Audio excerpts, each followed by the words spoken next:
Today is January 4th. It's the policy subcommittee meeting. We'll start with attendance. We'll go around the room, say who's here. Andrew, we'll start with you, please. Andrew Hennius, attorney for the committee. Dr. Rachel Santa, Director Special Services. Rob Mezzanotte, Assistant Superintendent. Kenny Dubas, Superintendent. Erin Earl, School Committee Chair. Jennifer Lima, school committee member.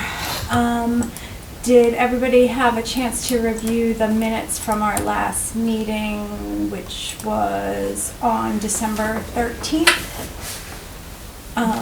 Okay, so just to review, the voting members are myself, Dr. Earl, Dr. Duba, and Rob Mezzanotte. Can I get a motion to approve? I will make a motion to approve the minutes from December 13th, 2023. Do I have a second? Second. All in favor? Aye. Awesome. So we have only three policies on the agenda for this evening. The transgender, gender nonconforming, the advisory committees, and those are existing policies for review. And the new policy, which we had seen, we kicked up to the school committee, and the school committee sent it back here, the hate policy. Dr. Duba, any preference on which order we take them in? Yeah, we'd start with the transgender, non-conforming student policy.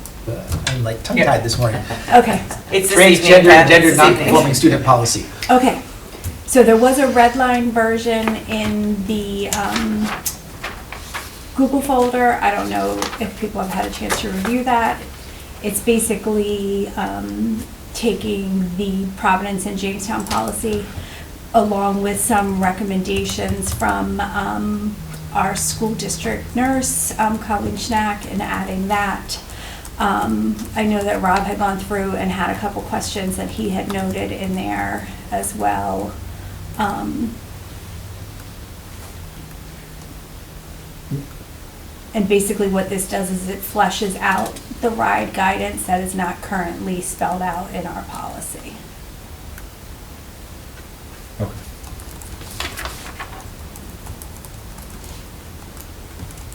Yeah, I mean, I wrote the questions a while back. Yep. And Do you remember what they were? I do. I got them right here, but I received kind of clarification on it since then, so Okay. so I'm good. So you're all set? Yeah, Okay.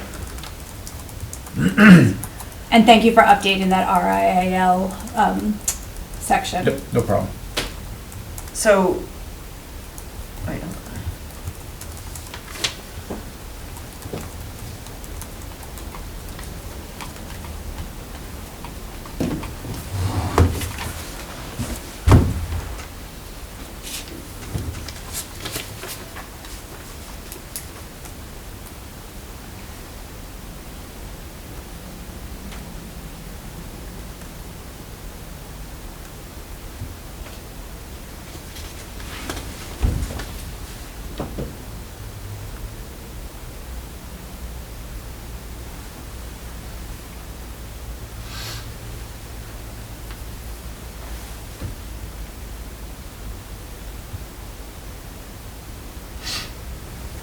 For that part about names and pronouns, Mm-hmm. where it says students have the rights to be addressed by name and pronoun, maybe I missed it in another part of a document, but does it, like, just making sure that the training that goes along with that and like the piece of that, you know, just thinking about, I just want to make sure that the students are well protected. There is in a there. section for training and professional development that talks about the training that is required for staff members. Yep. So is the district staff, so if they're aware that a student is transgender or non-conforming, or is it like how if a student tells them that, say a student, you know, like because it very clearly like pulls out district staff should privately ask transgender or non-conforming students at the beginning of the school year how they want to be addressed in class, in correspondence at home and conferences with parents or guardians. Mm-hmm. Like, I guess just making sure that like the district staff knows that they shouldn't be making assumptions regarding who is transgender or who is gender nonconforming. I guess that's where my level of concern was as far as safety. And I would think this would only come up if you know Yeah. that, right? If it was brought to your attention. Yeah, but it So- doesn't say that, right? We're making that assumption, and I just want to make sure that, I don't know, I felt like that was a little, So like a better So maybe way. it's not like when, you know, word, put something in front of that sentence. When aware, Yeah, when aware, when aware of Mr. Hennessy, a student's preference. Andrew looked like he was pondering. Yeah, I had a word with that, I don't like the way, I was gonna say district staff should privately ask known transgender or gender non-conforming, but I'm not sure I like the way that sounds. Yeah. I think, are you going where it should be more like a ask everybody versus single out? It wasn't, I don't I don't think, think we need to put it in that term. Because then if that's not what I meant. I don't. I was just saying, like, I just think that this opens up to, like, I don't know if this would give clear guidance to a staff member on, like, what is privately, like, like, you know, like, what staff, like, and also, I don't want people making assumptions based on how students dress, or if they come back from the school year, they leave in the summer, and they have really long hair, they come back in the September and they have short hair, so then any staff member is asking them, privately, asking them, like, hey, what do you want, like that, I know that the intent is really good here, but the wording made me a little, like, nervous. But I don't have a 100% solution on it. That's just kind of where I was at with that. Yeah. Trying to think of like a parallel policy, or like a way that maybe it's not. So are you thinking that that you want the communication to flow from the student to the staff member, or from the staff member from the staff member to the student? I'm thinking, well, how is it done now?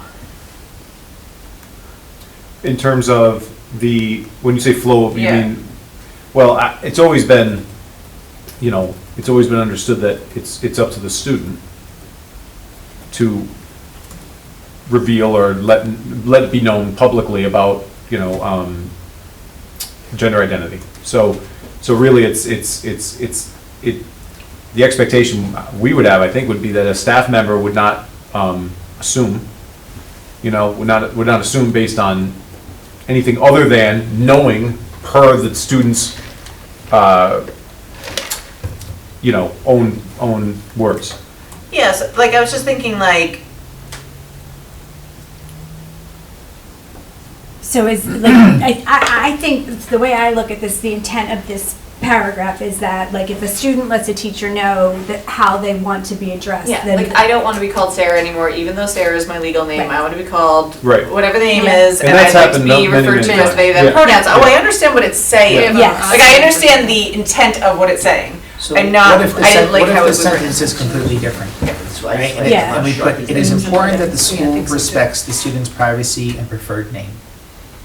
Yep, therefore, they should ask how they want to be addressed to class, in correspondence in home, or in conferences with parents. And that way, it's not, you're going to just go and ask, but you're respecting it, therefore you use that name. Yep, even if it's not their. Right. And it- So ex, in yeah. Cumberland, we used an actual kind of form that where it was like almost like I can't talk tonight, sorry, an interview form with the student, what would you prefer to be called and all that, and that became part of the record. But they also had to, even my most biggest supporters of the policy had to also put some limitations on it because the kids in middle schools were changing names like every 2 to 3 days. And it was I think we becoming. gotta be careful with that, because then, like, that can happen. Right, And I've so seen they that made happen it before. that you could pick one, you're picking it, Yeah, and and like, we I can't don't stop know, doing so that. then you're giving it to every child to say, like, What, the what- form, or? yeah.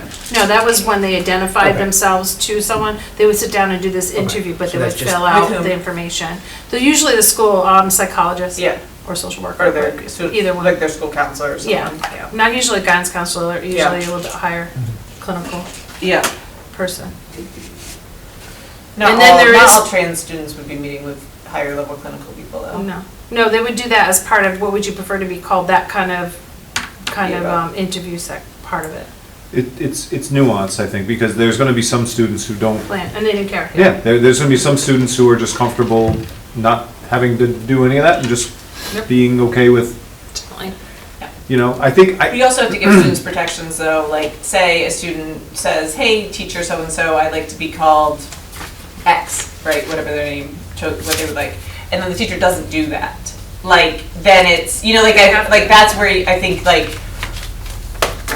that's where, like, I think then what happens, you know, like, because there's a power dynamic and Well, then they're violating. all of that sort of stuff. I think the thing that happens. Yeah, that's why I think it's important in the policy, but, Thing that's happened more is the parents don't know yet, and the teacher accidentally calls them by the name they want to be called at school. Yeah. So That's where- I that's didn't where I look was for going. that here, but we also put like when it's an accident like that you can't hold the teacher accountable with, we'll do this to the greatest extent possible, but if they accidentally blow it, I can't.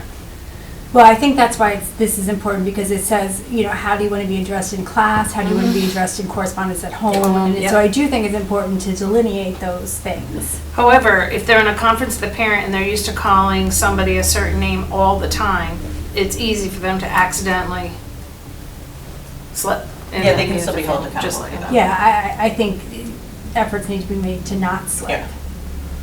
Yeah. Because it's a But I safety- also it's a think safety there thing needs to be for understanding students. that Yes. also sometimes it takes time. They So I get think kicked we out. all sometimes make that mistake of, you know, Yep. not having that chosen name right there and saying, and falling back to what the name was, and can't Yeah. hold, I understand there needs to be accountability, but we also can't hold somebody at fault for making a mistake either. I also think that the name of the policy needs to be changed to students who are transgendered, they're students first.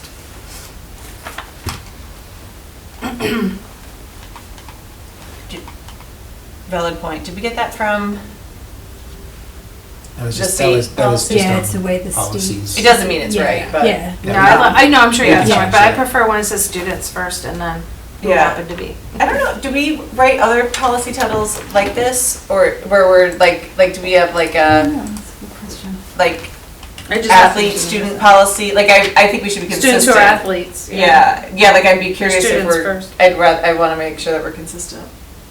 That one just immediately popped out at me though, that one. Yeah. I don't know who just changed the statement, I think, was it you, Andrew? It was, It seemed, I mean, when Andrew, district you're supposed to staff, use crossouts, Jen's gonna kill you. sorry. it says when district staff are advised that a student is transgender or gender nonconforming, the staff should privately ask the student at the beginning of the school year how they want to be addressed in class, in correspondence at home, conferences with students, parent, or guardian. I mean, at the beginning of the school year, what if they don't find out at the beginning of the school year? What if they don't find out until halfway through the school year? Yep. You You could know? actually take that part right When out, they find- right? Yeah, I mean, I just think that when informed, of it. you know? Just ask the student. I think that I mean, for me, that comes through pretty clearly. I don't know if people agree. I think it's definitely better than what we originally had. Mhm.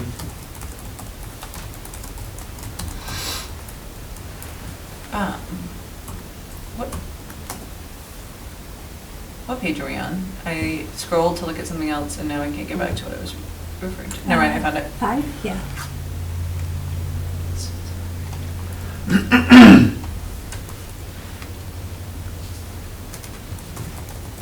It's 5 of 8 on mine. Yeah, I got it. Yeah, I think that feels better, that, the way we change that, is that,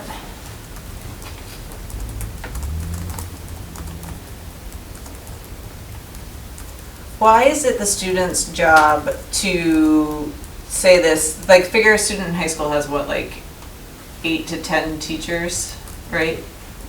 That's why we did the gender identity Yeah. form and then it was Yeah, like you informed would that just, way yeah, versus you 8 would, different yeah, people. like I feel like this is putting the onus on the student, like that the staff, like it's saying the staff should privately ask them, but if every single teacher is privately asking the student and there's no official correspondence coming out saying this student is transgender, this student is non-conforming, like there's a lot of assumptions that can be made, again, a lot of room for error, and so I do think that maybe standardizing the practice where it's like, you know, if students are non-conforming or transgender and would like to fill out a form with X, then that person would be responsible for notifying that student's teachers of what they would like, and if anything changes. Like, That's I why just we, feel that's like why we did that yeah. plan, the gender identity or non-conforming, Yeah. I don't remember exactly what we Yeah. called it. So that it was one person, and then that was communicated with, and they also were responsible for making sure that the preferred name in Aspen was changed. Yeah. So then all the teachers knew that that was the preferred name. Yeah.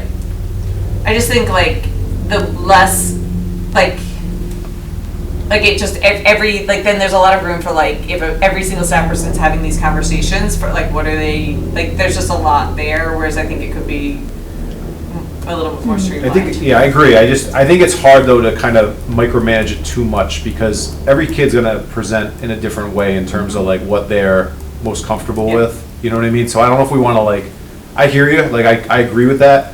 And I think that in ideal circumstances, I do think like what Rachel's talking about is a good thing. When you have a staff person, whether it's a counselor, or whether it's a psychologist, whether it's somebody, who the I mean, student trusts. whichever administrator that Yeah. student went to, right? In theory, it could be Yeah. the principal, it And could be then the assistant there's- principal, whatever. There's a It's pretty efficient nuanced. process to do that, I agree.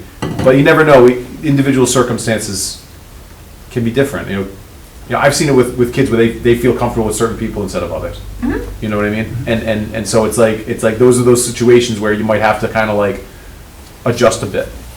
So are you saying like they feel comfortable only disclosing I've to seen that. certain, or, and so in one class they would be. and They then won't in tell another certain class- Yeah, teachers. I've seen that. Okay. Usually because they've made some comment that was off. Could be the dynamic of the Yeah. room, could be the Yeah. other students in the room, could be different things, like there's, Yeah, there's safer classrooms than others for students probably. I wonder though, I guess the part that I'm not, that I would like us to really try to work through is the staff should privately ask the student. I don't like that as a policy statement. I don't think we should, and again, there might be, like, a student might go to, this is not preventing a student from going up to a teacher and saying, hey, I know everybody else calls me this, but in your class, I'd really like to be referred to as this. That does not prevent this. Designated staff? Because you're looking at for it to come from one person, in other words, almost like Rachel said with the form, you want, so in other words, I don't want 10 any teachers aren't staff, talking I to don't the want student. staff proactively, I don't want them That's asking, what I mean, yeah. privately asking And the the way student. it's, I don't like that it's sentence. written, it's almost any staff, so like. Yeah. That's what I mean, maybe you could do like a Yeah. designated It was staff. mandating all staff the way that originally is written. So I feel like it should be, like, students have the right, students may tell Yeah. a building administrator,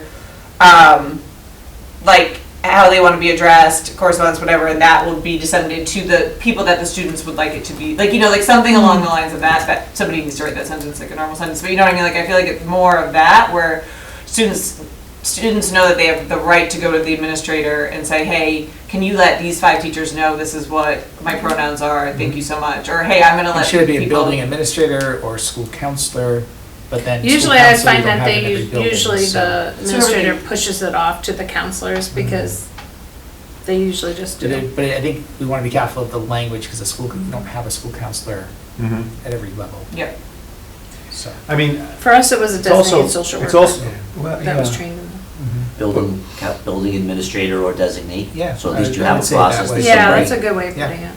But what it, like, It doesn't have to be one person though, Yeah. it's whoever the student. who's, It's because that's what I'm thinking, like, trust. the I mean, student may it's- not be comfortable going to the building administrator. Like, I so, think we want to be, right, we don't want to pigeonhole this where it's too specific. We also want to be careful that it's not read in the way it is now that, okay, everyone's going to be asking anyone that you think is transgender or changing their Privately identity. asking. And it's not, I mean, I think the purpose of this is to say that just because the student's legal name is not changed, doesn't mean that they don't have the right to be addressed the way they want to be addressed. right. And it's that the students, bequest or request or whatever, that they are able to tell people how they wish to be addressed in different places. and I think too, it's also the, right, saying that it's done privately, because what does that mean? And that could be interpreted differently when you're saying. Right, but more like That's that, I interpret privately as at the student's discretion. But I see what Erin's saying, like the student should not have 18 staff members saying, hey, based on your appearance, I think that I'm gonna ask you what Then you. you're making judgments. Right, exactly. I also wonder, because part of me is thinking of like just how this would play out, like, typically students are gonna have these types of conversations with adults they trust, whomever they are, whatever role that is, teacher, you know, whatever. I wonder if there's like some type of, like guidelines or training that staff can be provided with, that if they are the person who's in receipt of this information, what the steps will be on their side, you know what I mean? And if there, you know what I mean, if there will be like a conversation with a counselor, or a conversation with a building administrator, what will happen in that way to kind of like start this process of working with the student? Right. You know, Yeah, no, like, so thank you for Yeah. sharing, like, is this Yeah. something that you want to remain between us? Is this something that you would like me Right. to extend out to your other classes? And then if the answer is yes, then there's a form or whatever, so that that student doesn't have to Would share. you like that with- changed in Aspen? Yes, would you like it changed with Aspen, you know, so that staff member is trained? So I wrote underneath like the section, because I didn't want to overwrite what Andrew had edited, like something along the lines of like, students have the right to tell building administrators or staff how they would like to be addressed in class and correspond, like that same language from Yeah. above. And then I'd say, and can request that an official communication like be sent to, like, I didn't write it quite right, but like teachers, et cetera. Like, so that way it's kind of that, like just telling, like in the policy, telling students that they have the right to ask for like all of their teachers to be notified if they want or whatever, but it's not like mandated. Is that closer? No? Yes? Edit it? So I'm gonna throw something else out there, Yeah. right? Because we know that the guidance from the state is putting ownership on the student and the privacy on the student, and it's up to the student to address this in school. If they're going through gender identity, they're transgender, right? But what if the student's not comfortable bringing it forward? And it is a parent or guardian, right? And I'm just wondering if we should add that in there, that the student and/or parent or guardian can't address it. Because the student may not feel comfortable going and saying, I want to go to my staff or go to someone, and they want their parent or guardian to be the one to help and support in this. I think we should put that in there so it's not, again, we're trying not to pigeonhole specific things. And I think we want to be careful with that. And I don't think there's anything wrong with adding student and/or parent guardian, because they might not feel comfortable on their own going forward and saying, I want to. Here's my concern with that. You have a student and a parent who don't agree on this. Yeah. And you have the Happens. parent who comes in and says, no, no, no, no, no, don't listen to Charlie. Charlie doesn't know what they're thinking. That's my concern with that. I'm all for parents and students having this conversation together, but when you have a where you have a situation where the parent and the student don't agree, It's always on the student, what the student Yes. prefers, and I've had that Yep. situation, we still know what the student prefers. I just think that like, it's gonna be very, I feel like it's gonna be very hard to shape this up into language, because situations are all very unique. They're all gonna be different. They're all very unique, and this is a obviously very emotional process for a kid. It can be, yeah. Yeah, and so I think it's, we wanna keep it a little bit, I think a little bit general, because, you know, we don't wanna, I don't think we wanna assume too much, you know what I mean? So, let me So see. the other thing too, this is another nuance, I updated this particular policy before I left Cumberland, and there's updated language, it's not non-conforming anymore, they prefer non-binary. That was the guidance from GLAD. So, and some of these definitions are also older definitions. Yeah, I noticed that too. So I do have an example of the most updated ones, like gender expression and is in there, gender nonconforming, non-binary. Those are the, my understanding are the preferred terms. And that comes directly from, hang on.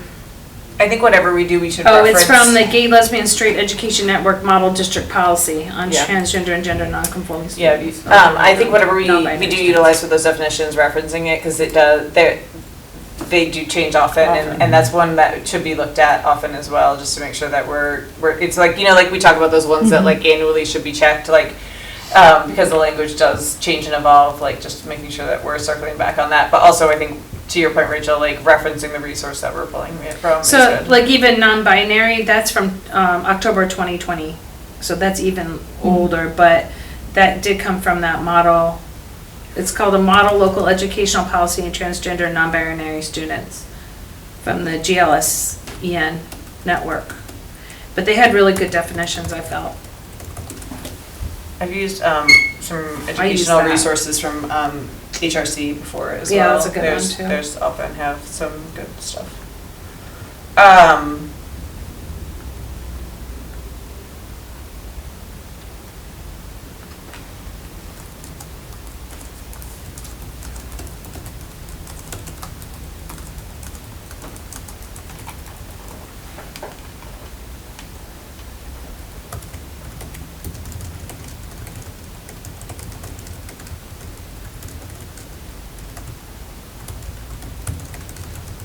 What about that?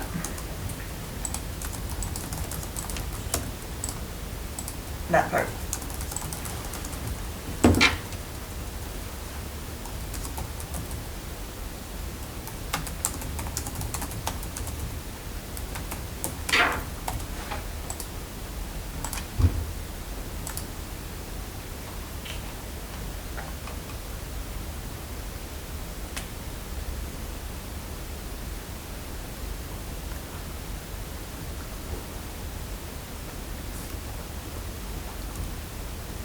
And just back on the definitions, they don't use sex-specific, they use gender typically.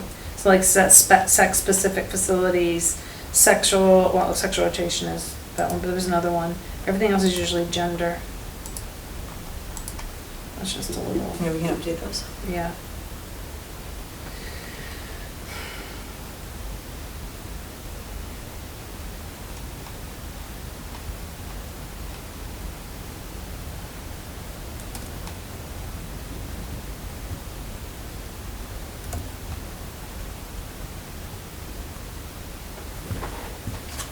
I think that sounds pretty good, Aaron. Yeah. It's like closer, like I don't know if it'll be the final language, but it's more of what I think the original thing was trying to say. And it's also good from the perspective that Jen brought up earlier, where if you've got something in writing from the district saying to refer to a student by a specific pronoun or whatever, that's a student record.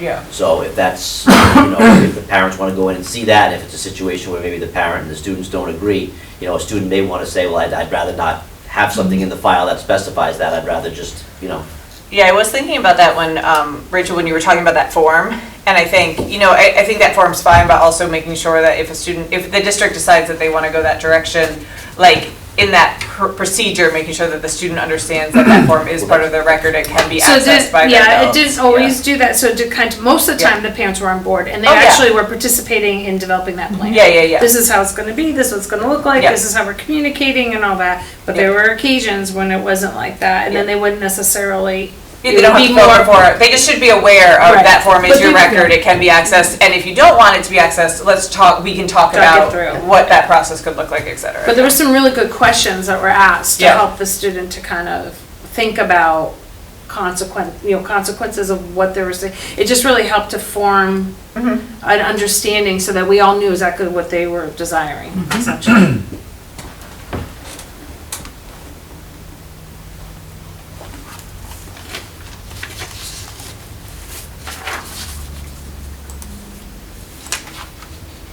Under number 5 for, I don't love the word segregated, but I don't know if there's a better word for that, gender segregated facilities.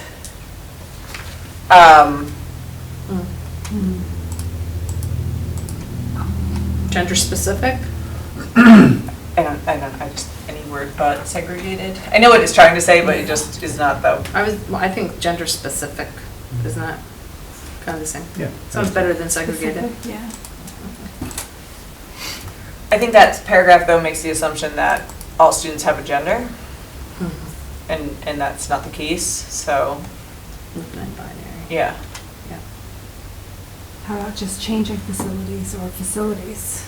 Yeah, that's what, I mean, when I have done work, like regarding restrooms and stuff in the past, like we found that like the easiest way to go is you like say like things like restroom. Yep. Instead of like gender inclusive restroom or whatever, like you just say restroom, like, cause it's sometimes simpler than trying to keep up with we printed a bunch of signs and then they were outdated really fast because they changed the way that we talked about words and stuff, so.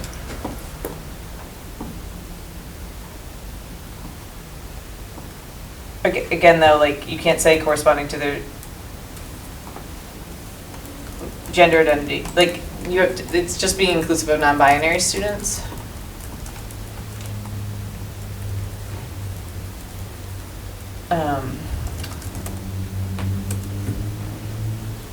Does that correspond to a student's preference?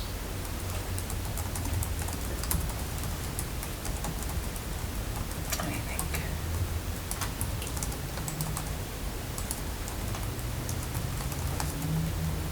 Say their It preferred might- identity.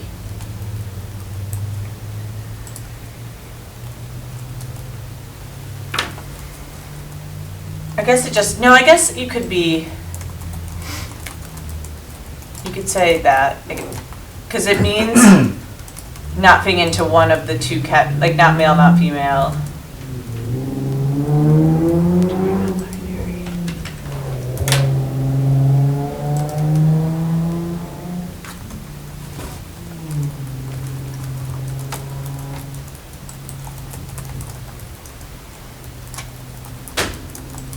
I think that's fine, actually.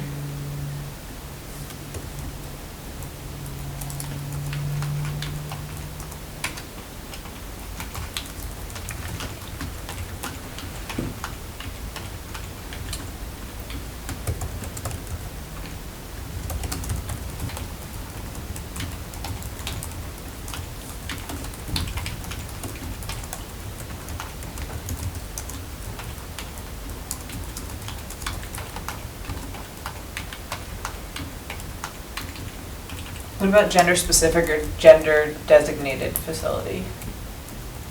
Instead of segregated? I think gender specific sounds. Yeah. sounds That's good. fine. I think so. that's fine. I think it Go does. with gender specific. I think it clarifies.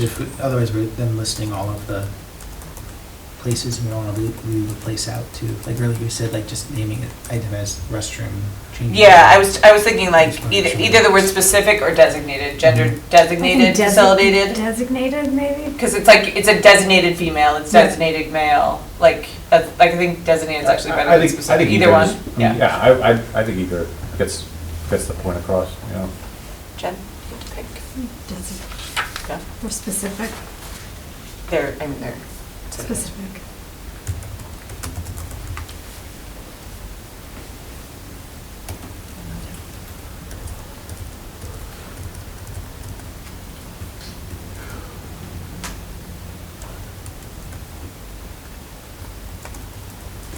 There's also there's the last sentence in that same section makes reference to sex segregated.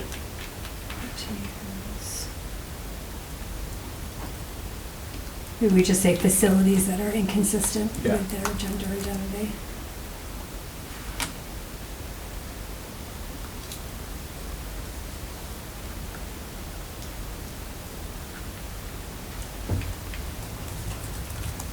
Do we have, are all our buildings in compliance with what we're writing? I think they are. So, I know the high school is. yeah, and if not, there is the bathrooms in the clinics that. Yep. Yep. Yeah, like there's, yeah, like Yeah, in there's elementary other schools. places. So, yeah, so and every middle building school. does Yeah, have yeah, that. okay, I assumed by, Yeah, and the big thing to make sure out there, Obviously, and I'd like to, there's is any specific- student that's not comfortable has the ability to change somewhere else. yeah. And I'm almost certain there's specific ones at the high school, back behind the gym, in the gymnasium, where the Yep. locker rooms are, so there's bathrooms there.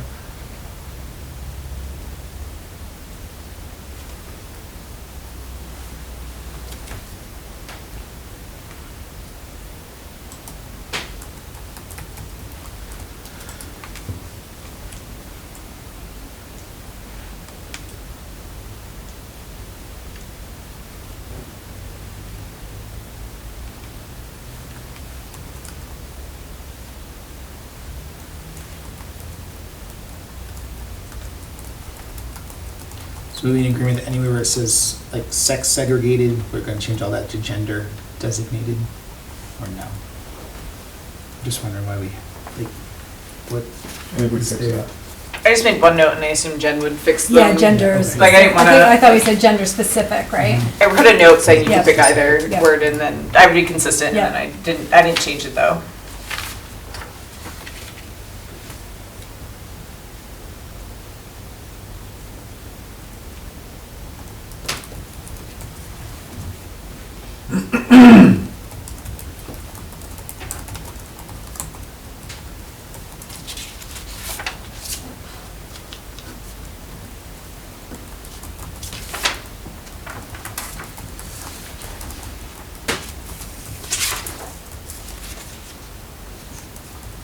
The other, under definitions,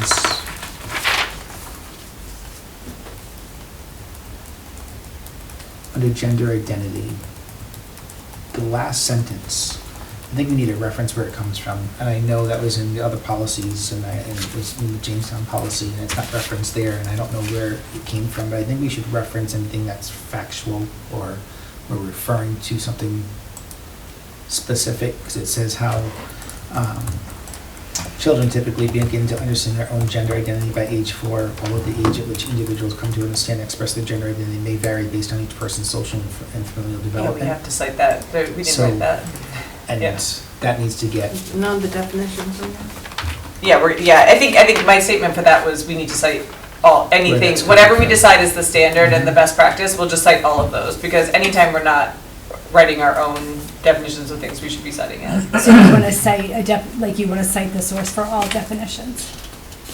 Yeah, that's fine. Yeah, and if we use one document, like it likely we'll get it from one So- document, Yeah. and so I would just yeah, say so it's actually, retreat it's from. in the ride guidance and Yeah. it's from the GLSEN. GLSEN. Yeah, Okay. yeah. It's from Yeah. that That's a good site, so one. it's in here, so we just There- need to, there we is- just need to. Yeah, so I reference think it. we should check what if RIDE's using that as Yeah, their it's GLSEN. reference point, we Yeah, should that's look up not the one most that current Galen's doing, ones, use those, and then reference RISE that whole hasn't been document. updated. But look. Yeah, at we it. don't have to Yeah. look at, we don't have to take it from RIDE's, we'll go to the most most updated updated, source yeah. from Which that. I believe that one's resource. October 2020 is the most updated Yeah. version. Yeah. So I would utilize Okay. whatever that is, and then for the whole document, and then you can just write it once, at the Yeah. bottom, just say, all definitions above were taken from, Following sources. yeah, Yep. because I agree, Ken. Okay. What was it? It was GL, GLSEN. Lesson, yeah. but it was a specific, you said something about. Yeah, it's called, I'll tell you one second, hold on. It's Thanks, called, Is it- it's called Model Local Education Agency Policy on Transgender and Non-Binary Students. Again, they should put students first, but that was in 2020. You can email it. And I believe the policy was titled, when we wrote the policy that I helped with, was Policy Affecting Students Who Identify as Transgender or Non-Binary, is how we titled it.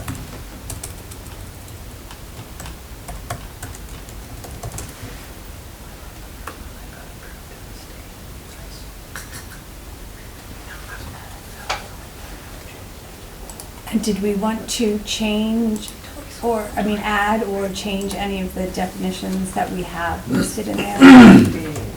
I would use the updated I ones was gonna in say, I that, could back in and that check model this one. policy. Yeah, I Yeah. don't mean like the updated definitions, I mean like the words that we're defining. Oh, like if there's any, Oh, so there's a whole, in the model policy, that one I cited for you, they have a whole section very similar to one you have now with everything's updated. Okay. So all right, I'll just I would pull those all in. recommend just Okay. pulling it and Okay. taking it and then citing. they have, gender Sorry. identity, transgender and trans, gender nonconforming. Yeah, non-binaries, cisgender, sexual orientation, transition, and QTBIPOC.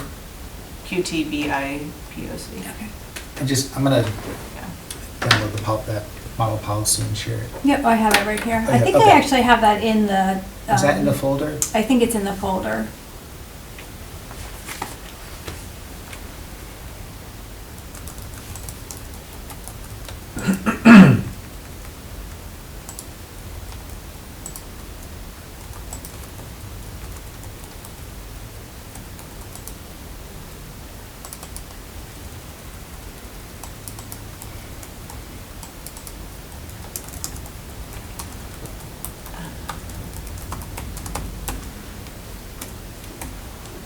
It's not, but I'll add it.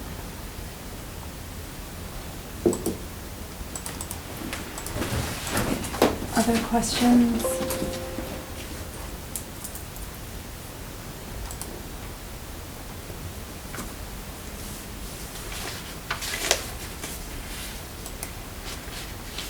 Comments?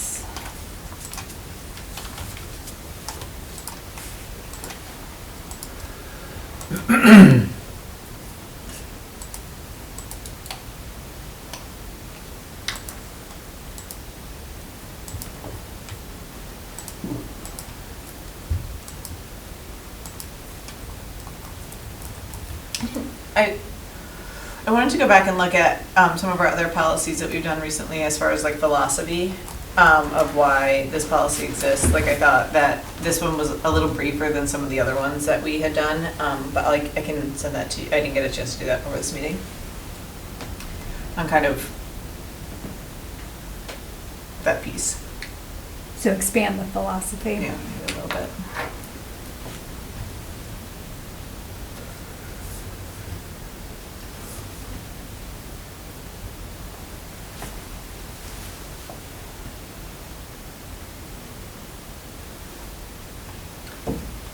Is there any thought about, did I miss something?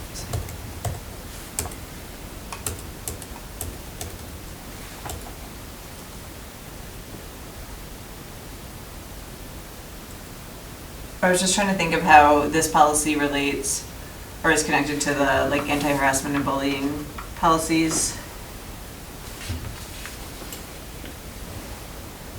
I don't think we have this, this is going back a little bit to names and pronouns, but I was thinking about this.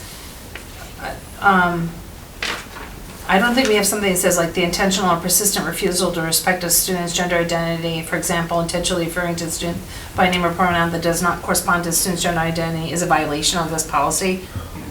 I like kind of like that strong language. Right. That's from the GLSEN resource. Yeah, it is, yep. I chucked that into the Cumberland. And that I think addresses what you were talking about, Ken, is it's not you accidentally call a student the wrong name, but like that thing that we've talked about before with like the intent to harm, like the intent to, like I think that piece is really important to call out in the policy because it's not to make a teacher that's really trying hard who accidentally slips up feel badly, but like that language I think is very strong and good. I liked that particular section because I think there are teachers that will insist that unless it's their legal name, they're not calling them that. Yep, and that's important.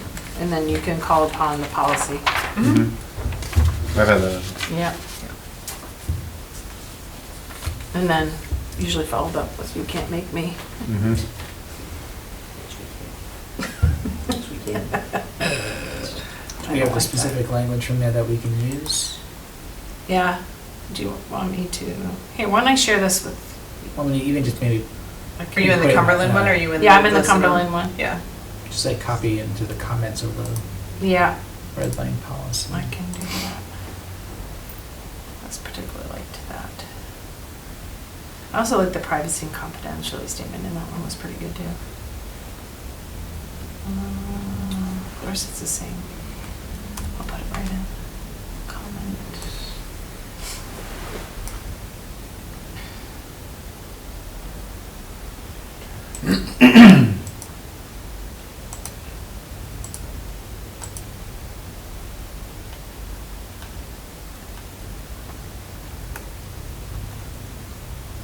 Having trouble adding it. Hold on.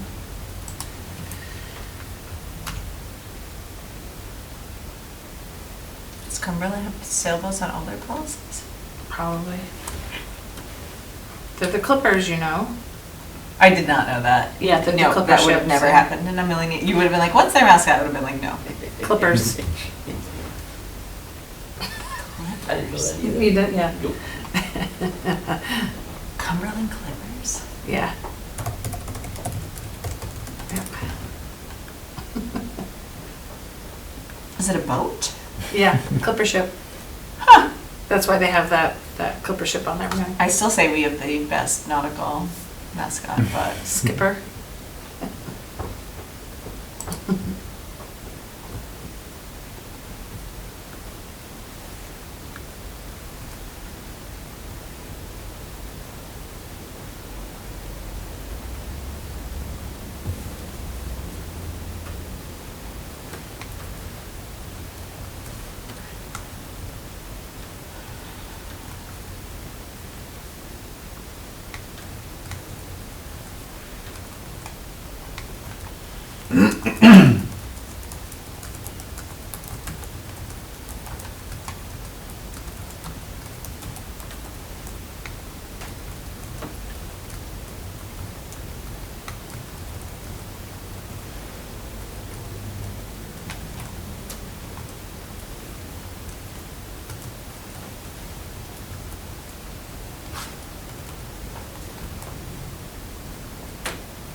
Jen, did we want to, so I know at the bottom of this policy, it addresses that part that I was talking about earlier, where it says this policy shall be reviewed and updated on a regular basis, and shall be automatically revised. Like, I don't know if anywhere we define on what a regular basis means. Like, This is one of the ones that Yeah. is supposed to be reviewed annually as part of rides. I think we should explicitly You say want that. to spell then. out Yeah. annually? I just don't like, and I don't know if it needs to be done annually, but least I don't, we do it. regular basis, I don't like think this in has- policies I where think it this is one of the has. policies that needs to go along with the It does, it's part health report, Yeah. annual health report. so we can write annually with good confidence. Yes. Okay, yeah, that's fine. I just like, even if it wasn't mandated, like, I just think leaving it up to interpretation for what is regular basis, like, your opinion of that and mine could be very different, right? I could say, oh, that's every 5 years. Every 10 Like, Ken years. could think it's every one. Like, I don't like procedures and policies that leave like that, like, room for whatever. So I we say just this changed policy annually. shall be reviewed at least annually and updated on. Yep, annually or as needed, right? At least Like, annually. like if, At least annually and shall be. if Glisten, am I saying their? Glisten, yeah, that's usually Name Glisten. correctly, like, say, we update this policy now, and then in October, they come out with new recommendations for like definitions, like, I think that would, like, that should prompt, like, you know, like, if new information becomes available that makes this policy more current, or a state law changes, or annually, it should be like, you know what I mean, like, So this policy shall be reviewed at least annually and updated on a regular basis and shall be automatically revised to conform to amendments and changes in applicable state laws, rules, and regulations, and best practices. I would put, I feel like there's too many ands and I think so Yes. too. Yeah, the sentence Maybe is great. this policy shall be reviewed at least annually and updated as needed to conform to amendments and changes in applicable state and federal laws. I'm just making sure that it hasn't been updated. Conform to amendments and changes.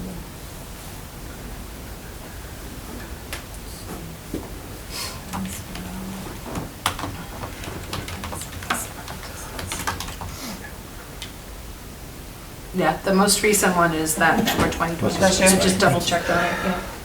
Just to make sure if we're updating, might as well update it, right? No, there's, no offense it's to one of the the corner. sneezes, like, I but- feel Yeah. You can sneeze all you want, I'm just gonna sign more near Jen, who probably is also safe sitting here. No one's safe. Do you want, are you feeling, as chair of the policy subcommittee, that you, or anything else that you want to, And did we wanted to change the name of the policy to, Something like policy affecting students who identify as transgender or non-binary, you know, something like that. I just like students before all the other stuff.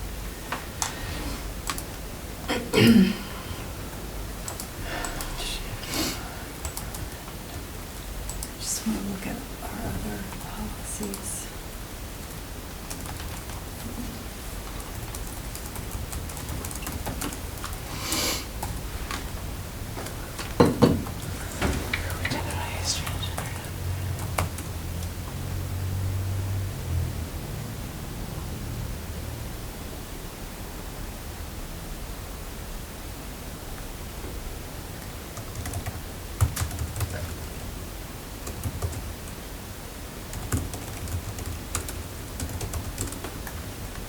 Trying to see if we have any other policies that like specifically call out certain students.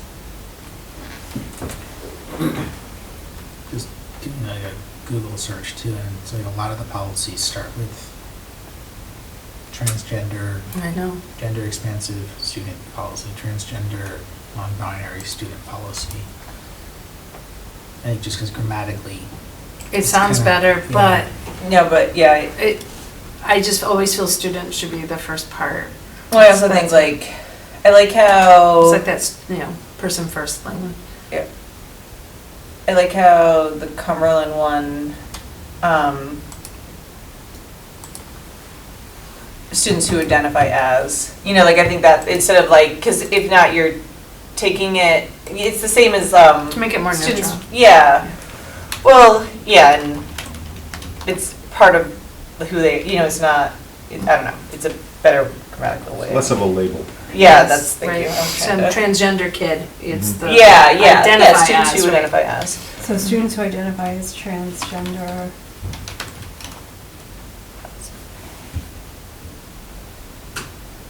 Or we just, what is it? Transgender.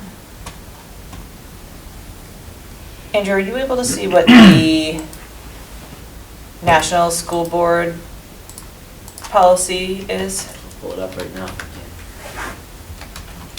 Is there, I don't even know, I don't know if they even have one on this specific topic, but. They may. There was also I would updated. imagine, yeah. What is the state agency for sports? RISLA, it's not RISLA, what is it called?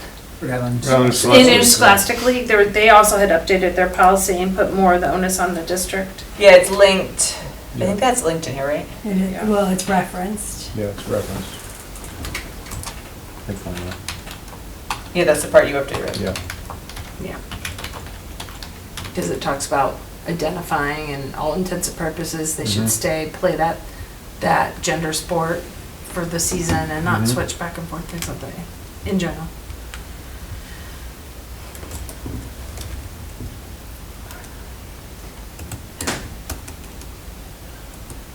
Let me check on that. The first thing that pops up is from 2016, so I wouldn't be. What's the title though? I was just curious, like, I would like to also see, now that I've opened that door in my head, I'd be curious to see if they have an updated one, but. Yeah, I'm actually, curious this is what just it transgender students in schools frequently asked questions and answers. So it's not, it That's doesn't, not it. reading Yeah, that's not table what I contents, I wanted. don't think it's a model. No, all right, we keep searching.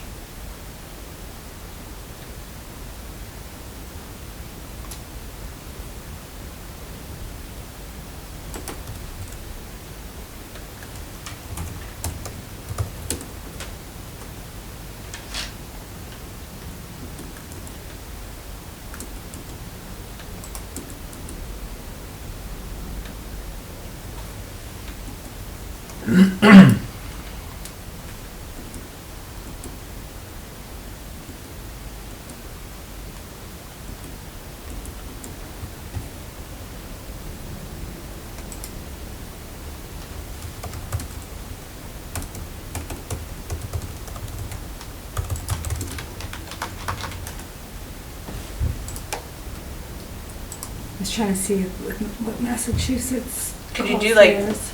Policy, or policy for, or,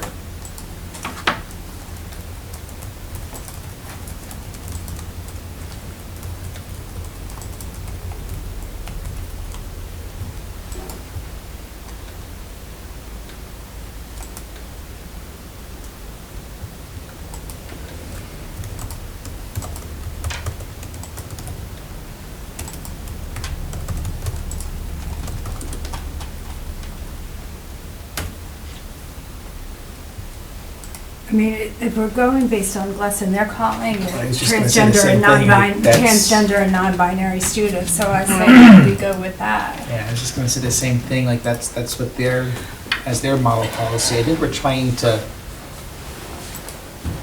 write something that grammatically doesn't fit to, without it, unless it's a lengthy title of the policy. It's lengthy.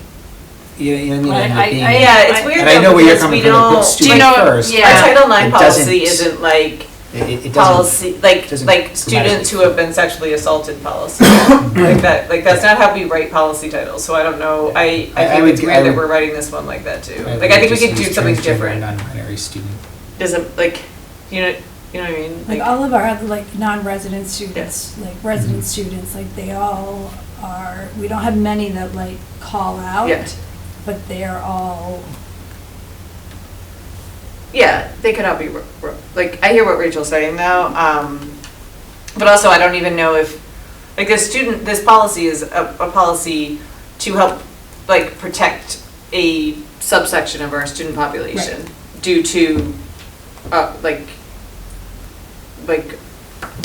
heightened discrimination and XYZ, right? And making safety issues, right? And so, like, I don't know if the policy it's not for the students, it's a protection policy. It's an it's an anti-discriminatory policy. policy. Yeah, and so, like, I was trying to see if there was something there as far as, like, how you could title it. It's not just about, like, transgender students, it's an anti-discrimination policy for students who Happen to identify as trans and non-binary. Like, that's more accurate, I think, what it is. I don't know. That's We a could work very on it long too. title, that's a much longer title. No, but it's more accurate to what we're talking about. Like, it's not just like I know what you're talking, but Yeah. like, that's why I was. I don't looking- disagree, I just don't like when we label kids like that. Yeah. I'd like the autistic kid, I don't like that either. It's a child with autism, not, I don't know. It's the same thing. Like, But then there's a whole movement that people want it to be called that, so the reality is, yeah. you have to make a decision, just go with it. We can always change things too, like the school, we could recommend this to the school committee and the school committee could discuss it further if they wanted to. How about protections for transgender and non-binary students, or safeguards for, or procedures?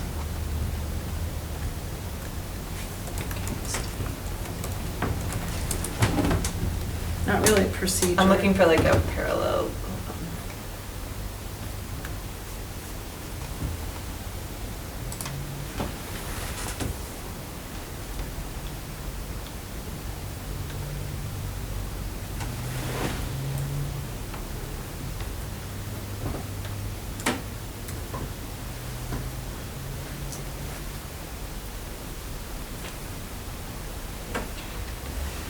I don't want to open a can of worms. But does this policy protect our employees? This is just for students. Yeah. It's just students. But do we have anything? Well, we have anti-discrimination policy, Yeah. but this was guidance from Ryan. Yeah. No, I know why, but then I'm thinking about, because I was thinking like, oh, should students even be in the title? Like, does it cover anyone other than No, students? This is just students. Which then This this is is my for brain students. thinking. I would go back and look at our anti-discrimination policy and just make sure that it's. Yeah. Because that covers staff, yeah. The title made me start to think about the population. Like, you know, like I was like, wait, so we can check that as well.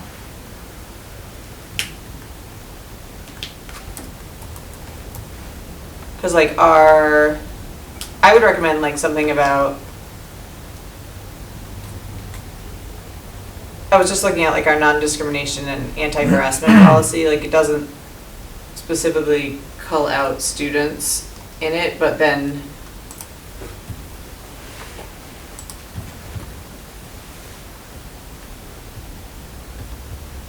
what did that mass say?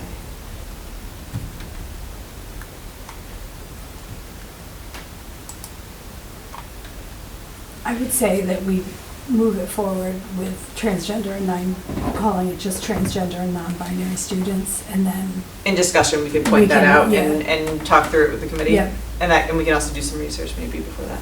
Yeah, I support that.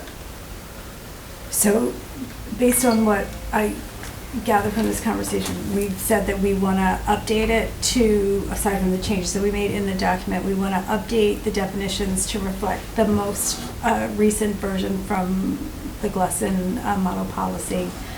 We want to quote where the definitions have come from, and we want to expand on the philosophy. Did I miss anything? Change anywhere we use the word segregated. Yep. I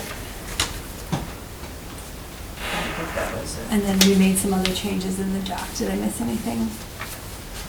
I think that's everything. Was that? I think that's everything. Okay. So I'm gonna make a motion that we move it forward to the full school committee with those changes. Anybody want to second that? I'll second. All in favor? Aye. Aye, okay, awesome, thank you. So we'll probably only have time to talk about one, Ken, you have a preference? I would go to, you had the next one that was on the agenda was one on the committees. Sorry, I don't have the agenda in front of me. Is it the committees or the hate speech? Yep. Do you want to, Andrew, you were gonna look into some stuff for that one? Yeah, I mean, Or you I- need more time? Like, if you I have don't an update for. Yeah, if we had to pick one, I'd go with the one as the agenda is listed, because I've got some more information on the hate speech stuff, but it's kind of more of the same. Okay. It's up to you. I mean, I would prefer to do the hate speech only because we did, we've got a working document on the subcommittees. There are some other things that we need to flesh out, but I don't think it's anything that is holding up any progress. Am I right? Am I remembering that correctly, Erin? Was there anything? Say it again, I'm sorry. The subcommittee one, I mean, we made modifications to it that have allowed us to get moving. I think that it came back here to flesh some other things out. Yeah. But nothing that is like a showstopper. No, like, we have a new updated, like, we adopted the updated, the policy Right. that, with the recommendations from the subcommittee, but I think, if I remember correctly, the school committee sent it back down because it needs more, like, we need to relook at it again, I think. Right. Like, it's not like there was anything specific, I think it just, we knew that, like, it was better than what we currently had, but like, we we'd like still wanted this group flesh to a few continue to things work out. on it, Right, yeah. Right, so what I'd like to propose on that is that we come back with a red line on that, on the things that we wanted to look at, and bring that back to the group for discussion. And The that- specific hate speech one? No, Oh, the okay, sorry. subcommittee one. I got messed up there Yeah. for a second. And that we talk about the things on the hate speech, which was why we sent it back here, the things that Andrew had come up with, and then a couple things that I wanted to address as well. Is that okay with everybody? Yeah, and I can go back before our next policy meeting and watch the tape for what the school committee particularly wanted, like this committee to look at for that Yes, for one. the- I remember also saying that I wanted to get some feedback from, like, whichever subcommittee goes through that procedure first, that policy first, like, to see if they have any feedback on, like, what worked or didn't work, Yes, like that, yeah. you know, like, Yeah, I like, it remember wasn't there were a like, bunch it of wasn't like notes. urgency, but it No, wasn't was like. just little yeah. odds and ends to kind Yeah, of tighten it so up we a can, little bit, I yeah, we think. can look Yeah. at that. So hate speech. Andrew, do you want to go first? Yeah, sure.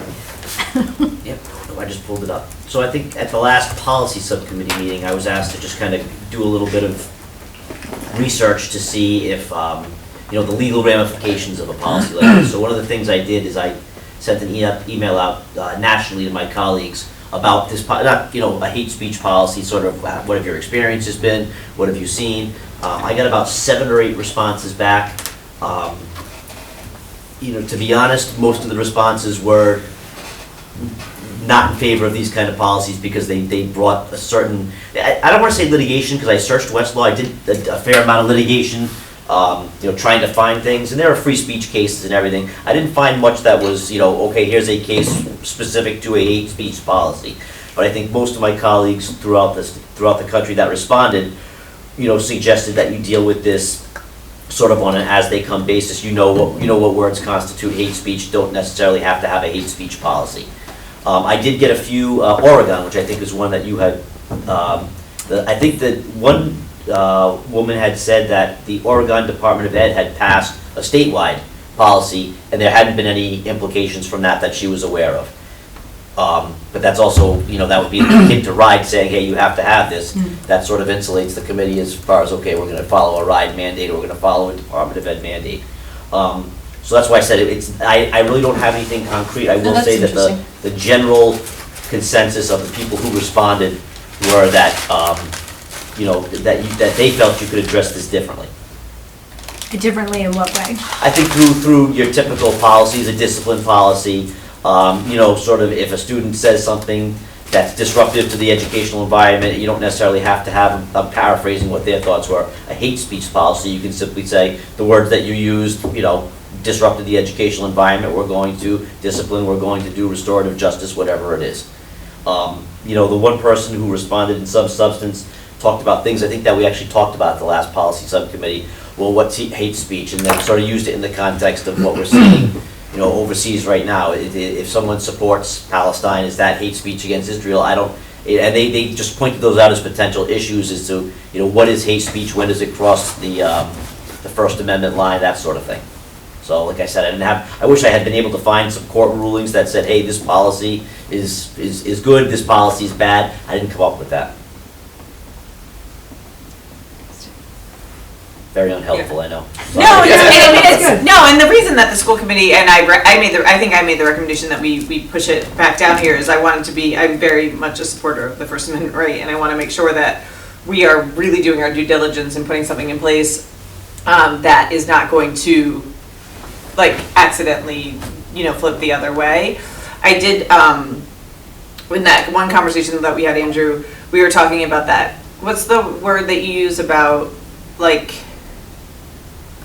the harm one, the one where it's a student, it was about discipline and it's about the concept of visible harm, right? Or disruption, use it, so you say something like that in this context. Do you remember what I'm talking about? I don't, I'm trying to think right now. But you causing demonstrable harm to?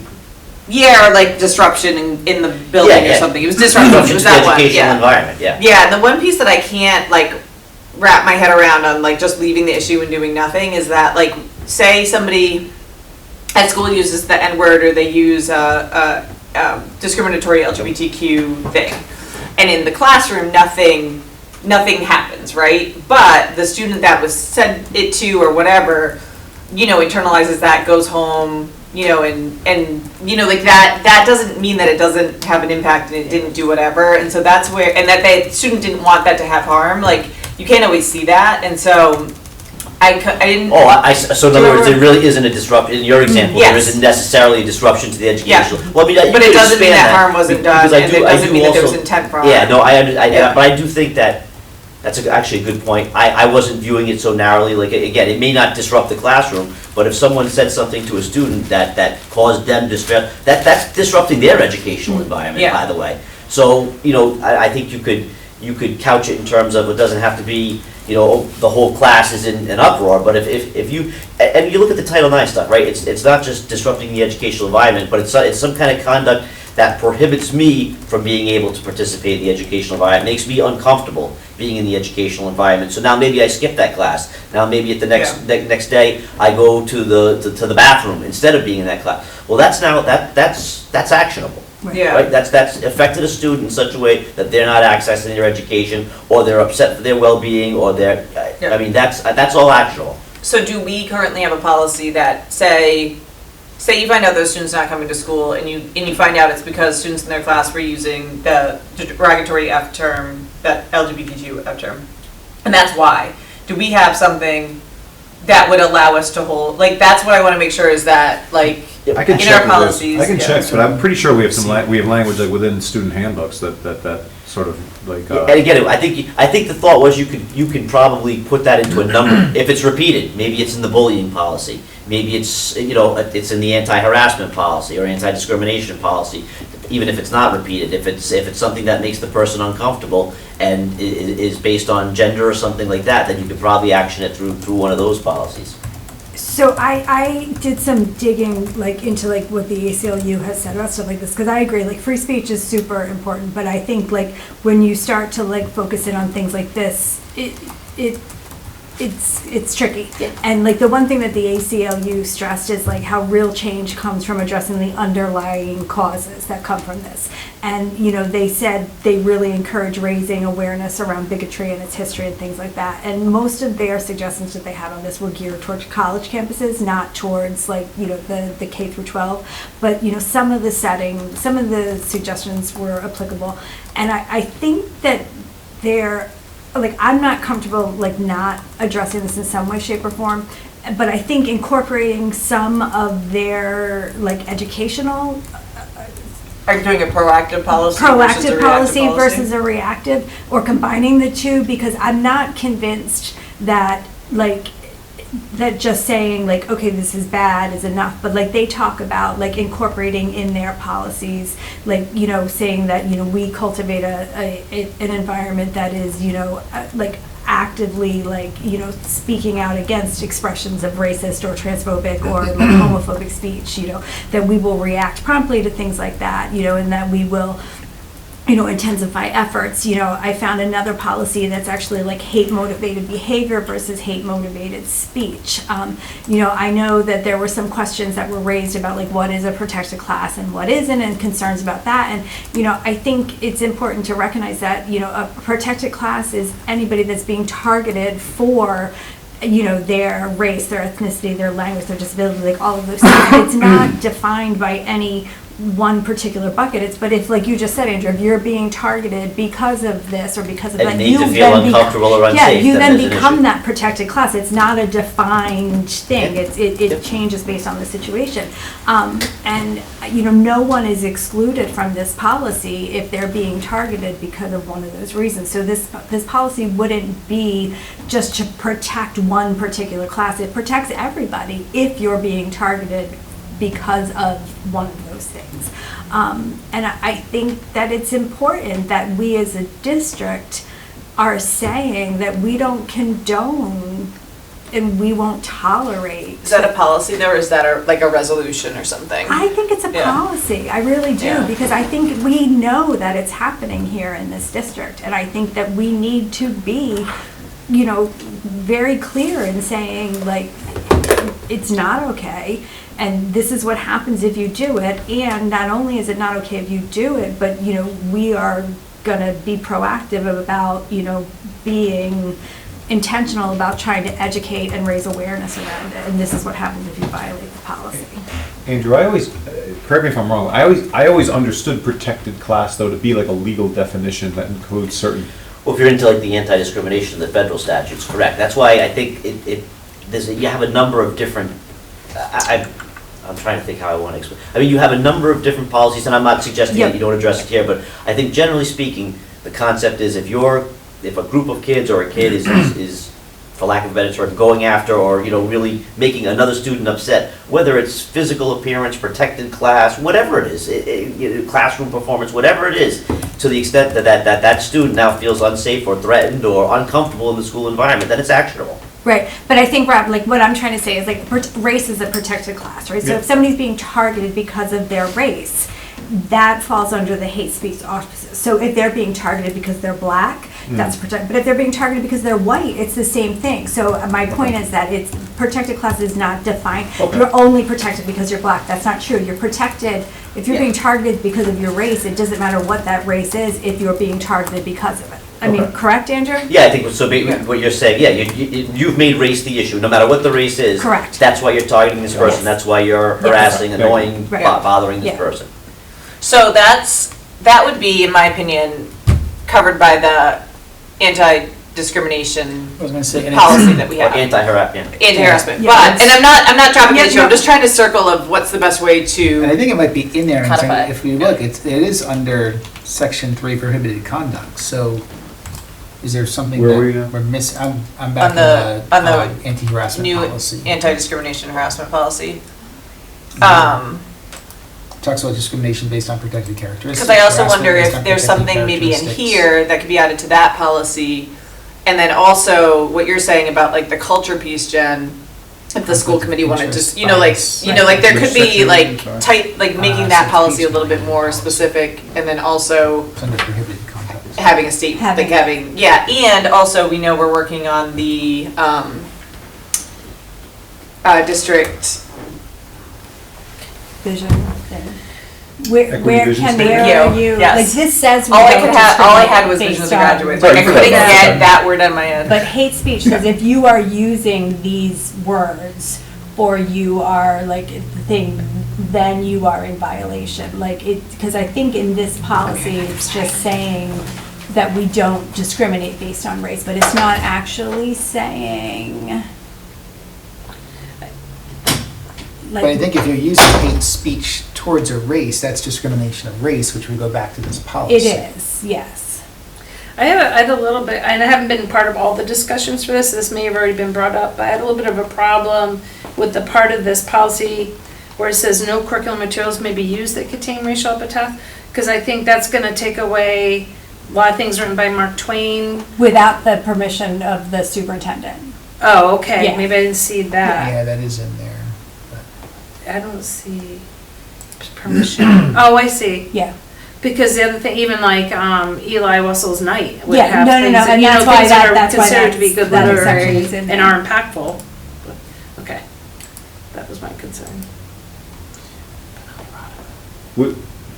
I wonder what we can add to this policy, only because, like, do we need another policy in place, or can we work on a policy that we already have in place that does refer to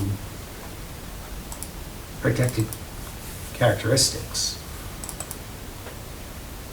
It refers back to a hostile environment. And you're back at ACB now? Yeah. Okay. Well, I think, the other thing that we went through here with this policy is that we called out specifically, like, where, like, logging things in Aspen, completing reports, like putting it in, and I think that's important. So. But I think that's separate from being a hate speech policy, right? That's more procedural of how we do things in district. And I don't think that would be policy, I think that's more procedure. I think it is policy, because without a policy, you can't enforce if they're not following it. I don't know, I would disagree. If it's procedures shouldn't be part of policy, and if we have procedures that we're setting forth of what and how things should be done, that's still enforceable because it's procedures that we're following as a district.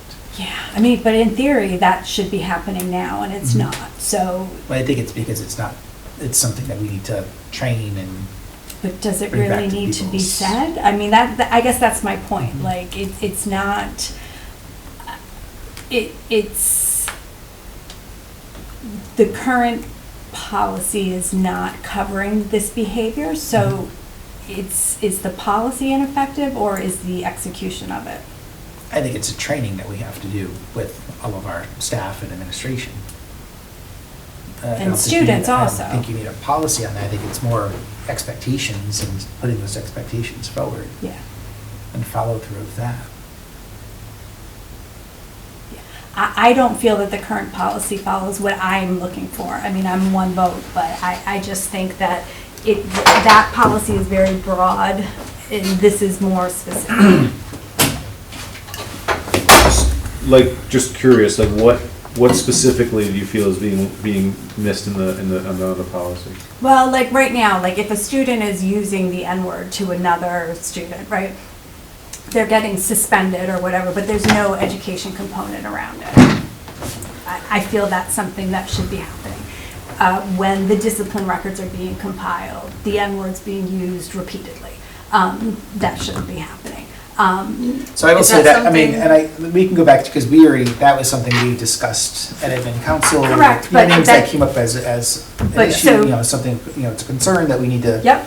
We need to address, which we did do, so I'm not sure. Well, we do also have the new temporary subcommittee. Right. And one of their charges is to make recommendations regarding policy. Right. So maybe that's another angle Yeah. of a group that might be able Yeah. to look at what we're talking about as Yeah. well.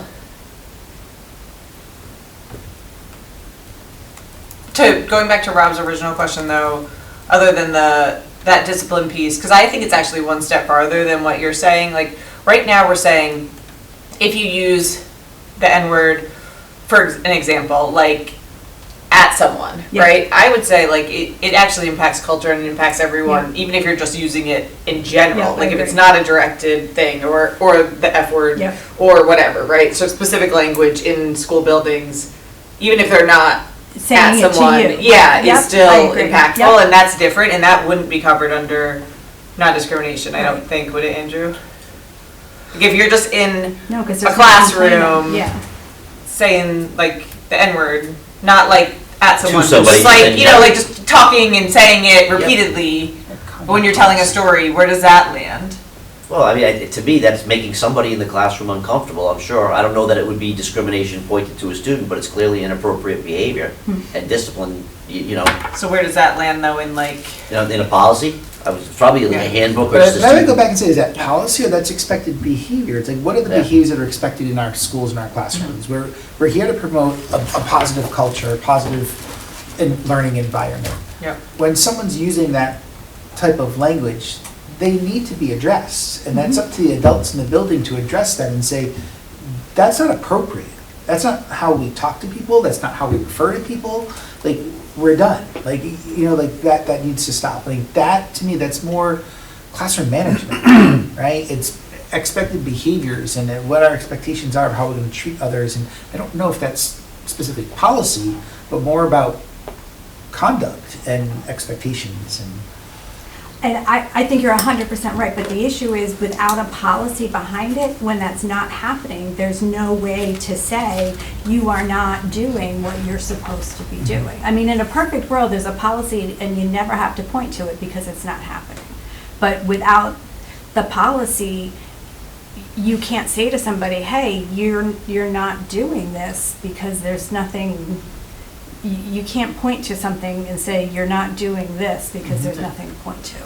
I would say that, and like without like a procedure, you know, like, so like, and obviously like the building administrators are gonna handle situations in certain ways, but like, you know, I think what I'm hearing Jen talk about is it's not just addressing the bad behavior, but what can this district as an educational entity do to help educate students around this issue? And so it's not just you got suspended for one day, but it's using What do you what mean, restorative how justice we practice, change yeah, like educational, like, you know, like you need to learn more about what that means or whatever. I think that's what you're looking What's the for. impact of? Yeah, like I Yeah. don't want terms these and- kids or even Yeah, staff like, members yeah. just being put in the room for a day and saying, Right. shame on you. Like there should be education. Yeah. Like when these Yeah. words are being used, there should be a educational component to Yeah. it.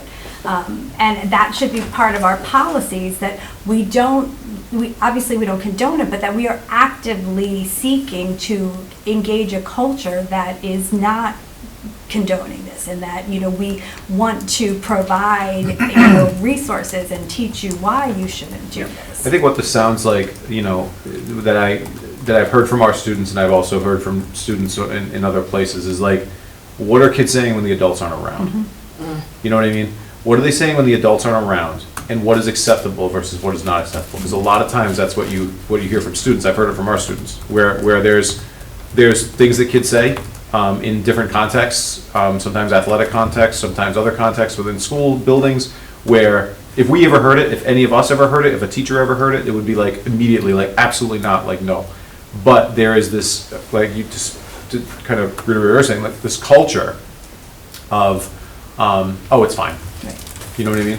And so I hear that. I think it's happening personally- It's also Yeah. happening when there are adults in the room. Because we saw it in the And- disciplinary. And I've heard it from students, and so that's the bigger problem in my Yeah. mind. Because if you have teachers who are turning a blind eye to it being said in their classroom, you're not creating a culture or an environment where students are going to feel comfortable going to an adult and saying, this is bothering me, because they're Yeah. watching the adult in the room allowing it to happen. Well, and I Yep. think too, like based on, I agree with you, Rob, that it's what kids are saying when the teachers aren't around. But then also we know that it's being, discriminatory language is being used when the teachers are around because the teachers are addressing it, because we're seeing students get written up for it. Like if you look through past, and this is before any person in this room was in this district, like it's not, there's no, you can see it really clear. And so I think that's part of the level for concern. But then also, students change every 4 years, right? And so like, you have to re-establish the culture often, I think, because like you get a new group of students and they might have, you know, like it's not always, you don't get like to fix the students you have and then you're like, great, we're fixed, because they keep rolling through and different things happen. And so I think it's a tricky one, because I agree with Jen that you want to have something to fall back on. But then a lot of it seems to be, some of it's culture, so going back to the vision statement, some of it's procedural, going back to administration and how they handle things and how you all work with your building administrators on how you discipline students in the area. We obviously have that other group that's looking at it, but when it all comes back to it, like worst case scenario, you change the culture, students understand the expectations, the administrators know how to handle the situations. Like, I hear what Jen's saying about you have no teeth if there's nothing policy-wise to hold people accountable in the worst, like if it happens and despite of all those other changes, right? Well, people are held accountable to procedures too, so, I mean, because, Yeah. so. See, I mean. No, you can disagree. I'm just hearing her. I understand what you're saying. I'm wondering, because I hear this as a bigger issue, not just about hate speech, but more about how we are handling discipline Plan, with students. yeah. And we had a policy in Jamestown that was student conduct and positive behavioral interventions policy.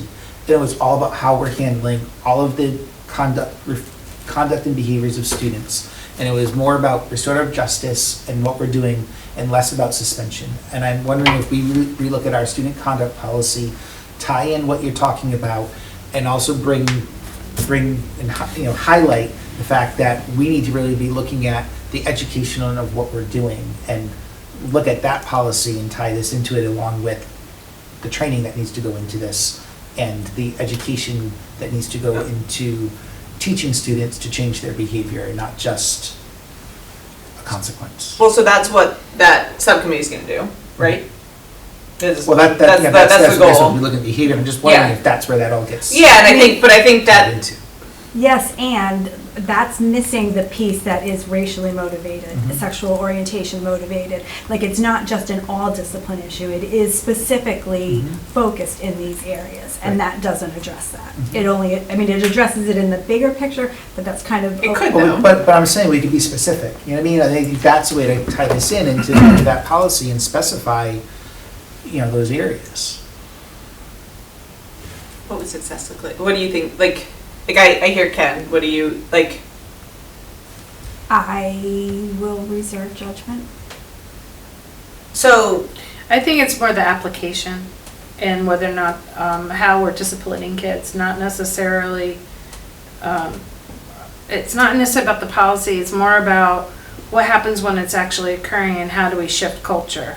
Well, And a policy doesn't really do that, but what does do that is when you bring in things like restorative practices, when we actually had Andrew come in to talk about discipline with all the administrators, just to understand, like a bigger overview of, what happens when you're just playing a student with special needs or 504 and things like that. So I think where the biggest concern is what happens if the student gets disciplined, but then they just keep doing it. What are we doing to help to re-educate and help that child make a different decision? Right now, the kids who are being disproportionately disciplined are the ones who are most likely to be impacted by this policy. So it's kind of like a big circle. So I'm a little frustrated because I feel like I can't get any traction in this. So I will pause and I will allow some movement. But I would want to stress the fact that I feel like we need to pay some specific attention to the equity issues, I sound like a broken record, that this district has. And focusing on all students is great, but we need to specifically pay attention to what is happening to the students who are experiencing these types of incidents in our schools now. And a policy like this provides the path to enforce those things, coupled with positive expectations. So I'll leave it at that. Can I ask a clarifying question, just so I really understand what I think you're saying? Are you saying that students that students who are African American are being more disciplined than others? Yes. And so, for instance, if they're using the N-word, they're being disciplined for it, where it may not No, be, no, not that, I'm okay, saying I'm just trying. they're being But just in called it, general, they and they are. are being disproportionately disciplined. Okay, Yeah. I thought I didn't know if that was the same issue or different, so okay, I get it. I'm stuck on what you mentioned earlier, Jen, about incidents of this kind of speech being used in the presence of adults. Yes. And it not being addressed? Yes, We have like evidence of that, like clear Yes. evidence of that? yes. It's very upsetting. It is very upsetting. And it's been going on for a while, which is why my frustration levels with No, I- this yeah. are Yeah, I can understand. Yeah. I can understand. I think too, the other piece that we should look at, and I'm not convinced either, I'm not convinced that the hate speech policy, even though it's not, where we need to work through, like, making sure, I don't want to water down the intent of it by just not addressing it. I was just trying to think of a way to make sure to do it while also making sure that we're not violating free speech and doing different things like that. But I do think another piece of this that we're not talking about, I agree with Jen about, like, making sure that we're not just like putting it in under, like, it's a very specific issue and a very important issue. But also there's a part in the hate speech policy that talks about curriculum and talks about like approval, you know, like those sort of things too, that I think if we did not end up putting this policy back up to the school committee and kind of figuring out different ways to approach this issue, that we need to look at maybe some of our curriculum policies and maybe looking to make sure that those address some of the things that were in this hate speech policy, making sure that those are covered in a different way, because that's different than some of the other things that we're talking about, but we do have policies about curriculum in that way. So that's just something else we should be aware of as we kind of think about other ways to look at this. Because I was going through it kind of thinking, okay, what falls into the anti-discrimination bucket, what falls into you know, other things, and what's not addressed in the curriculum piece isn't anywhere else. So Andrew, do you think from a legal standpoint, if the school committee adopted the policy as written now, we would have challenges? And you might not know that answer, but I want you to look through, I think we need to look at it through that lens. Yeah, I mean, what I suspect happens is that, you know, you would have to have an instance that would come up to bring the litigation forward. In other words, I think my guess is just by passing the policy, okay, we have this policy, but if it hasn't impacted anyone positively or negatively, then there's no litigation. But the first time that there's a situation that's borderline or something like that, that's where it comes. But you couldn't find any evidence? I mean, I searched a fair amount of time, and like I said, I emailed nationally, experiences, that sort of thing, and everything was anecdotal that I got, quite How frankly. long has that Oregon, the state one, been in place? My battery just died in my laptop. No worries, but yeah, we're not gonna land this. It was relatively recent. I was gonna say, definitely within the last 5 years, if I'm And the not policy mistaken. that I found was in Maryland, not Oregon, so there was two, Yeah. at least two. A state policy? Mhm. Okay, I didn't. No, not state, district. Yeah, so this was the Yeah. one, the person. Oh, no, there's that- more than, there's Yeah. hate speech policies in other Yeah, districts, so we the know person that got back yeah. to me from Oregon was clear that that was a policy That was a statewide one. a statewide, you know. That's what was passed by interesting, the that Department of Ed. particular one's Yeah. interesting. So we'll table this one for now. What do we need for next steps though? Because I don't want to just, like, so it sounds like the administration definitely, like, there's obviously some administrative stuff that Ken and the team can work on that's not school committee Yeah. policy related, but is there, for next steps for what we need as far as moving either this policy forward or, like, is there, what do we think, what more information do we need to edit this policy or decide not to put forward this policy, or, you know, like, that's what I'm curious about is, like, when we come back in a month or how many ever weeks, we're not gonna have any more information unless we think about strategically what we want. I mean, I would want to incorporate some of the positive, like, educational recommendations that the ACLU has. I would want to put those in there. Would the subcommittee groups work, help with this too? The group that we're The forming? discipline piece it would, yeah. Yeah, the discipline piece, but I don't think that belongs in the policy. No, I'm not saying it belongs in the policy, but I'm saying it might give us like a more, I don't know, more context to specific to the data we look at. I don't know. I don't think Maybe not. I don't know. I'm so, just, yeah. okay. No, I hear what you're saying, Rob. Like, I think, like, when we're talking about, when you're saying, like, one of the challenges is that if students are being disciplined for things that this policy you're talking about, from your understanding, the current practice is more, you get suspended, you get told it's bad, and then you come back. Like, that's the assumption, right? And so I think what I'm hearing Rob say is that, like, that group may make recommendations about different ways to discipline that might not be directly related to this, but may help if they're looking at restorative or educational discipline practices that could help change culture and make students understand better. So I see the connection, and I think also we can bring this, in the data they'll see some disproportional data, which we know, and also depending on how we look at it, like some information that will help, I think, but it won't be like everything. Andrew, is there anyone like, so is this something where, say we implemented this tomorrow and say something happened, unfortunately, on Tuesday, and then a student gets held Just accountable under for this it, policy, right? yep. Because of this policy, like if this policy like has something that happens, right? And then the students, then the next step would be it would get appealed to Ken, right, the Ken, then to superintendent. the school committee, and then. Ken upholds it, then it would come to the school committee upholds it, right? In theory, unless someone's alleging it's a violation of a First Amendment right, in which case they could probably just go straight to federal court. Yeah.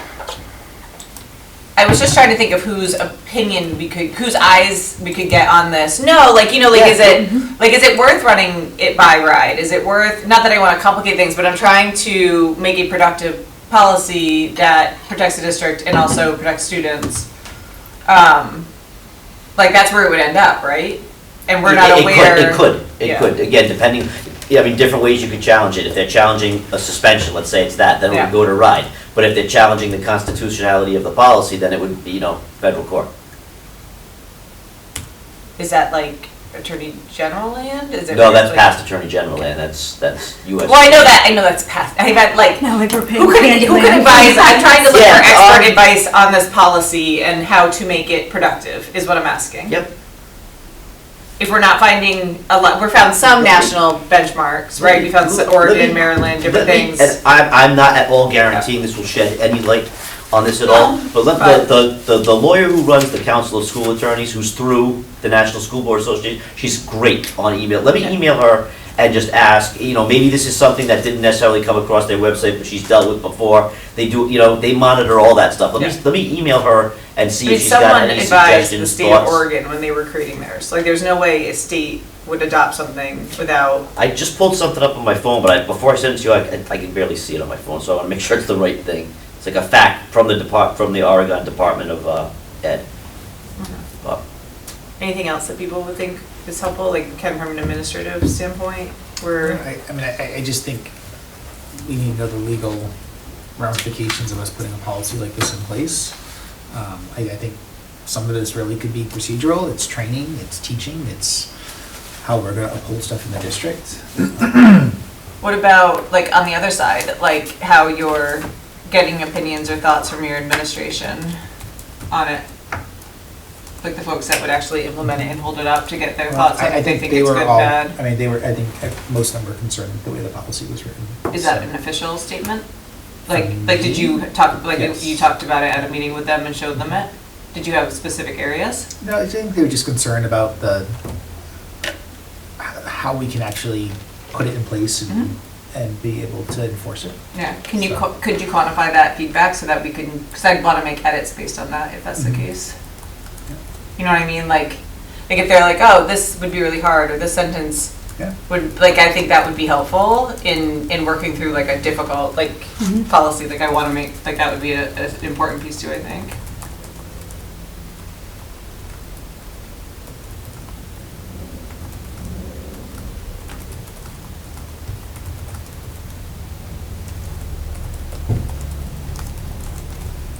What else?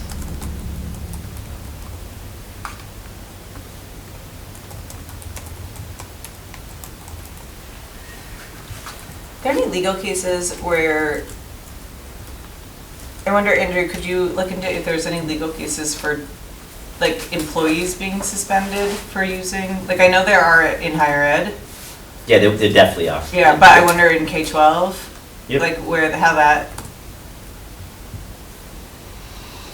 I don't know, I'm just trying to think of any angle we could look at to see. There are, and I'm annoyed that I can't think of the concept, but there's actually a test that you do, depending on what was taught, who they're teaching it to, so I can find that for you. So we'll keep working on it. Okay. Next meeting? January's, shall we say, very scheduled with budgety stuff. The next few weeks I'm just gonna be really busy. If we can wait until February, I think that'd be helpful on our end with everything we have to do. What week would it have been? It should be 2 weeks. Does the 29th work, or do you want to go out further than that?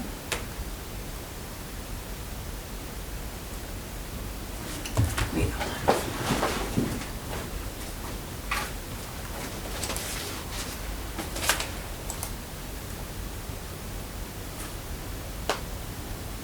If we can go the following week, I'm just thinking, then following that, I think we have school February committee 5th? for budget and, February 5th?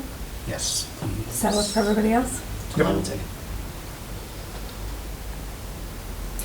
The 5th, we have a employee well-being group meeting that ends at 5:15, just so you know, so, Where is that? here.